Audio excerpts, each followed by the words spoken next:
गावसोरसो फावसायनानै थाङो लोगोसे आंखौबो फावसायो ओमफ्राय आङो फन खालामफिनबा बुंबाय नै गैयिखौनो हमदो। हेलो गुड मर्निं मानगोनां रायजोफोर खुलुमबाय बयखौबो। मोनसे दुखुनांथाव खौरां फिन आरोबाव मैदेरनि गाग्लोबनायाव सासे सुबुंनि जिउ खहा। मैया मोनानि प्राय 4टा बाजासोआवनो जादों आरोना बे घटनाया पानबारि थानानि सिङाव थानाय मानासरी ननके काहितमा सुदेमपुरी गामिनि थागिबि रहेन बसुमतारीखौ गामियाव हाबफैनाय मैदेरा गाथारनानै गालांबाय आरोना।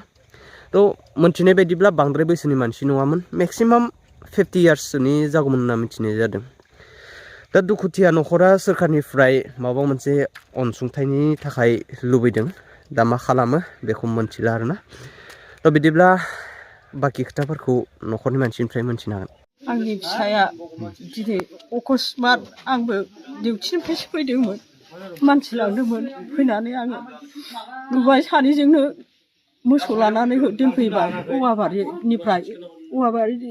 बारिनिफ्राय नैबे गय बारियाव खानानै दोनफैबाय। खानानै दोनफैनाय लोगो लोगो बैथिं साइडआव माखासे गामिनि मानसिफोर दावराव जानायखौ नुनानै थांफादेरनानै साइडआव ओजोंहाय खोलाथिं फरेस्टफोर दङ, नाथाय फरेस्टफ्रा साइडआवसो दङ।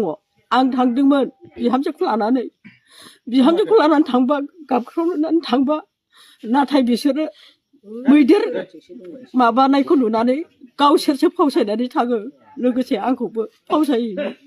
ओमफ्राय आङो फन खालामफिनबाय फरेस्टारफोरनाव, फन खालामफिनबा बुंबाय नै गैयिखौनो हमदो होननानै बुंदो। होमबा गावसोरो बेयाव फरेस्टार जानानै सासे मानसिया दि मोनसे बागानाव हाबनानै दंहैयोमोन, बेखौदि दायथ' लानांगौ माबा मोनसे खालामनांगौआ बिथांमोननि खामानि नंगौना नङामोन? बिथांमोननि निस्सय खामानिमोन। फरेस्ट जिथु गावसोरो फरेस्टनि मानसि, मोनसे जुनादादि जोंनि बारियाव एसेबां उपद्रब सान हर खालामफैदों, बेखौ नुनानै जोंबो मालाय निजेनि खेथिखौ बोरै खहा खालामनो होबाय थानो हागोन? बेखौ नुनानै आंनि हौवाया निस्सय थांदोंमोन। बेयाव जाथाया जाहैदों, नाथाय मा खालामनो खाफालनि लिरनाय, नाथाय आंबो बुंस'नो हाला। आरो आंनो बे हौवा गोमाजानायनि थाखाय आंनो क्षतिपुरन आंनो हौवानि माबाखौ आंनो नांगोनानो आरो सरखारनिफ्राय नांथारगोन। आंनो मा होयो आंनो नांगोन। आं जेराव फिसा सानै दङमोन कम्पानियाव दंहैयो, बिसोरबो दिनै आं हिनजाव सासेया मा मावनानै जागोन? आंनि न'खरा गरिब, ओरैबायदि अबस्था, नाथाय मा खालामनो? खिन्थु आंनो सरखारनिफ्राय नांगोनानो, आंनो माबा मोनसे अनसुंथाइखौ नांगोनानो।